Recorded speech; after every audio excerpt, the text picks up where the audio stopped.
moccasins and rattlesnakes. Great. Well, you're a Texas girl. You should know what's in this water. Yeah, I know. exactly. Be careful to all of you. Thank you, Jeff. I'm in the boat. He's in a boat. DEA from St. Louis down there as well. All right, well, as you heard, Jeff mentioned insurance there. Hurricane Harvey is a disaster on possibly unprecedented financial scale as well, with an estimated 80% of hurricane victims thought to be without insurance and the costs only expected to rise. So what are people supposed to do, and how will they manage their insurance claims, those that are lucky enough to have it? Here now to help answer some of these questions and more is Spencer Houldin, president of Erickson Insurance Services. Spencer, thanks for being here. A remarkable number of people don't have flood insurance.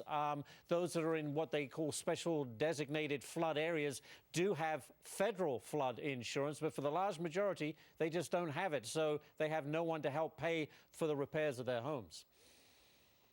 Yeah, we have to keep in mind that the homeowner's policy excludes the peril of flood.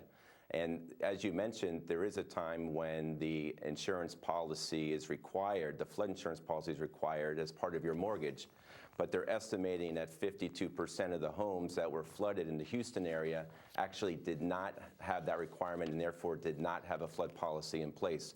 Complete devastation for those people. But even those who did have flood insurance, it's going to be a long road to recovery to make sure that the claims are filed properly. You know, I just wanted to take up on the National Flood Insurance Program because it is massively in debt, $23 billion. There are those that say the premiums on it don't go anywhere close to covering the costs of a situation like this. Why are homes built in flood-prone areas? I guess that's my question. There was a story of someone in Louisiana whose home was flooded 16 times in 18 years and yet continued to get national insurance. To me, there comes a point where it's just not wise to set up home in some of these areas. Yeah, absolutely, Ashley. And I think we're starting to see with some of the reforms in Washington right now, keeping in mind that the National Flood Insurance Program is due to expire at the end of September, needs to be reauthorized. I think members of Congress are asking the same question. At what point do we charge actuarially sound rates?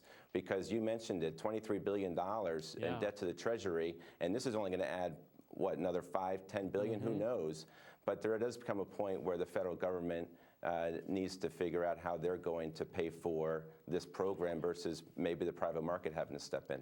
And Spencer, very quickly, for those lucky enough to have insurance, what's the best advice you can give them right now? Get in that claim as quickly as possible, I assume.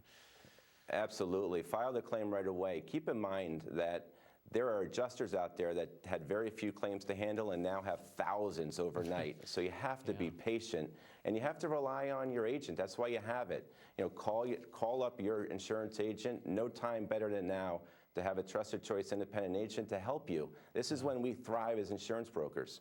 All right, we're already out of time, but Spencer Houldin, president of Erickson Insurance Services, thanks for joining us. Appreciate it. Thanks, Ashley. Well, interesting details there. You know, we're getting some